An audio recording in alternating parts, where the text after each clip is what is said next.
Hello hello, ಹೇಳು. ಮೊದ್ಲು ಯಾರ್ ಜೊತೆಗೆ ಹೋಗಿದ್ದೆ ಹೇಳು. ಅಮ್ಮನ್ ಜೊತೆ ಹೋಗಿದ್ದೆ. ಏನದು ಸ್ಟೇಟಸ್? ಏನ್ ಶೋ ಆಫ್ ಮಾಡಕ್ಕ ಎಲ್ರಿಗೂ? ಏನ್ ಶೋ ಆಫ್? ಏನ್ ಮಾತಾಡ್ತಿದ್ಯಾ? ದುಪ್ಪಟ್ಟ ಹಾಕಕ್ಕಾಗಲ್ವಾ ನಿನ್ಗೆ? ಏ ಆ ಡ್ರೆಸ್ ಇರೋದೇ ಹಾಗೆ. Show of? ನಾನು ಹೇಳೋದೊಂದ್ ನಿಮಿಷ ಕೇಳಿಲಿ. ಎಲ್ಲಿದ್ಯಾ? ನನ್ ಮಾತ್ನೊಂದ್ ನಿಮಿಷ ಕೇಳಿಸ್ಕೊತಿಯಾ? ಕೇಳ್ದೆ ಓಡಾಡ್ತಾ ಇದ್ಯಾ? ಇವಾಗ ಮನೆ ಹತ್ರ ಬಂದ್ರೆ ಮುಖ ಮುತಿ ನೋಡಲ್ಲ. ಇವಾಗ ಕಪ್ಪಾಳಕ್ ಯಾಕೆ ರೇಸ್ ಬಾರ್ಸ್ಬಿಡ್ತೀನಿ. ಆಗ್ತಿದ್ಯಾ?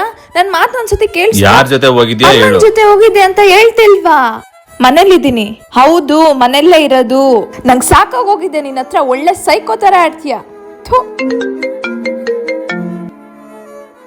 ಏನು ಮಾತಾಡೆ, ನನ್ ಕಾಲ್ನೆ ಕಟ್ ಮಾಡ್ತೀಯಾ? ನಂಗ್ ನಿನ್ ಹತ್ರ ಮಾತಾಡಕ್ಕೆ ಇಷ್ಟ ಇಲ್ಲ. ಪ್ಲೀಸ್ ನನ್ನ ಬಿಟ್ಬಿಡು ನೆಮ್ಮದಿಯಾಗಿ. ಗಾನ ಬಿಗ್ ಬಾಸ್ ನೋಡೋಣ ಭಾಗನು ಇವತ್ತಿನ ಎಪಿಸೋಡ್ ತುಂಬಾ ಚೆನ್ನಾಗಿದೆಯಂತೆ. ನಾನೇನೋ ಟೆನ್ಷನ್ ಅಲ್ಲಿ ಇದ್ದೀನಿ. ಸುಮ್ನಿರಿ ಮಮ್ಮಿ, ನೀವ್ ನೋಡ್ರಿ. ಮಮ್ಮಿ ಏನೋ ಸ್ಟೇಟಸ್ ಹಾಕಿದಾರಲ್ಲ. ನನ್ ಮುದ್ದು ನನ್ ಪ್ರಪಂಚ. ಇಷ್ಟು ಪ್ರೀತಿ ಮಾಡೋ ಅಮ್ಮ ಇರ್ಬೇಕಾದ್ರೆ ಯಾವನ ಹತ್ರನೂ ನಾನು ಅನ್ಸ್ಕೋಬೇಕಾ? ನನ್ನ ಅಮ್ಮನ ಪ್ರೀತಿ ಮುಂದೆ ಯಾವುದು ದೊಡ್ಡದಲ್ಲ. ಏನಾಯ್ತಮ್ಮ? ಏನೂ ಇಲ್ಲ. ತಪ್ಪಾದ ವ್ಯಕ್ತಿಯನ್ನು ನಿಮ್ಮ ಜೀವನ ಸಂಗಾತಿಯನ್ನಾಗಿ ಆರಿಸಿಕೊಂಡು ನಿಮ್ಮ ಜೀವನವನ್ನು ಹಾಳು ಮಾಡಿಕೊಳ್ಳಬೇಡಿ. ಸಂಬಂಧದಲ್ಲಿ ಪ್ರತಿಯೊಬ್ಬರೂ ಗೌರವಕ್ಕೆ ಅರ್ಹರು.